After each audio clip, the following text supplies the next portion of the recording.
Oh, ipinatawag tayo ng ating kaibigan guys. Napakaraming mga tao ngayon nagpaabot. Tungkol po ito sa kalagayan ni Tatay Digong, kaibigan. Wow, good news guys. Ito yung pinakamalaking kasayahan ng mga Duterte supporters. Mayroon balita si kaibigan at marami pong nagpaabot din sa atin. Gusto po daw nila na malaman ang katotohanan dito. Kumusta daw si Tatay Digong? Ano na po ba ang balita? Salamat naman po kaibigan. Kaibigan, ito po yung nakita niyo. Salamat naman kung ganun. Guys, mayroong balita ha, na nakuha si kaibigan ngayon. Huwag kayong mag-alala yung mga supporters ng mga Duterte. Lalo na yung mga nagmamahal po sa mga Duterte, no? Kaya Tatay Digong. Ito po ang update. Good news po ito para sa inyo. Nakita ng ating kaibigan na si Tatay Digong ay malakas, no? May magandang pangangatawan ngayon at posibleng parang na ano yung stress po niya, no, naaagapan ba, mayroong pag-asa ang kanyang nakikita na makakabalik po si Tatay Digong. Kaya sinabi po ng ating kaibigan noon, wag mawala ng pag-asa dahil nakikita ng ating kaibigan makakabalik si Tatay dito. Salamat. Grabe kaibigan, ito po yung pinaka good news. Sobrang saya ko ito eh. Ha? Oo nga. Ang problema lang po dito guys, napakaraming tao talaga na gusto po na hindi na makakabalik pa si Tatay Digong dito. Gusto po nila mananatili po doon sa ICC.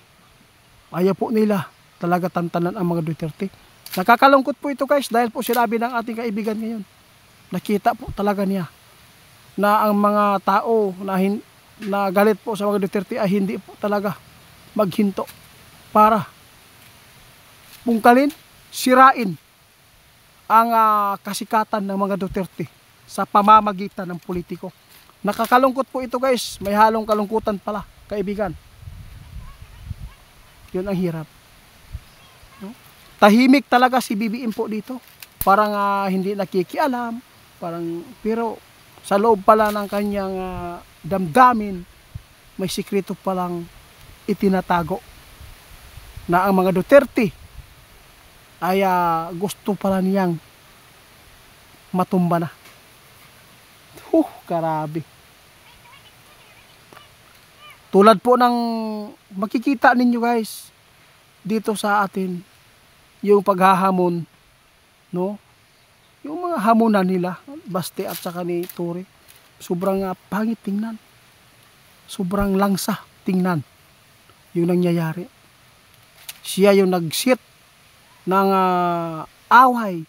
Siya yung nag-sit kung saan siya din po ang pumunta na walang laban pero nanalo pa rin.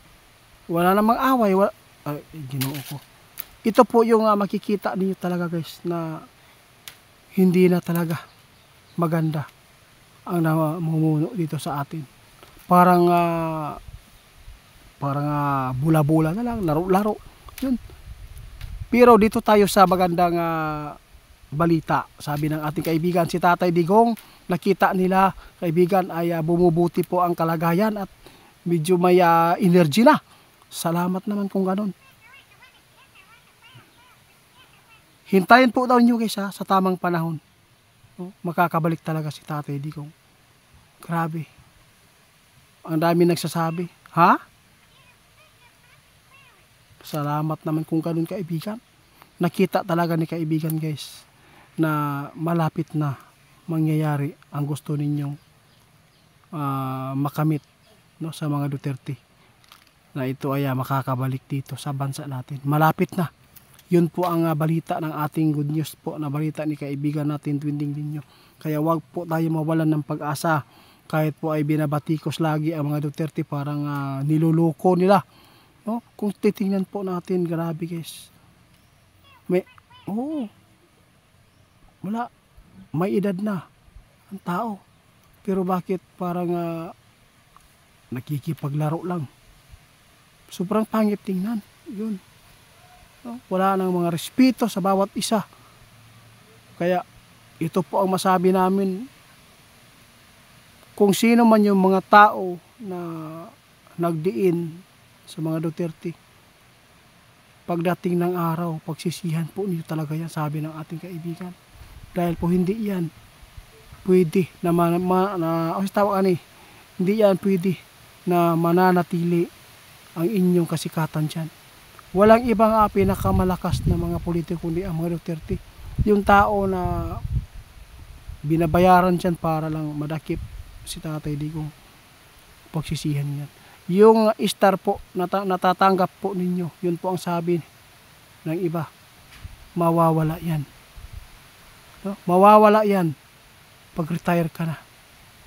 Saan ka populutin? Sumikat ka nga ngayon. Marami nga pumupuri sa'yo. Pero marami naman pong hindi nagkakagusto sa ginawa mo. Kaya kaibigan, maraming salamat sa inyong ipinapaabot na good news. Para po sa lahat ng mga supporters ng mga Duterte ha. Huwag po kayo mawalan. Sabi ng ating kaibigan, malakas na si Tatay Digong. May nakita ng pag-asa ang kaibigan natin na makakabalik dito, si Tatay.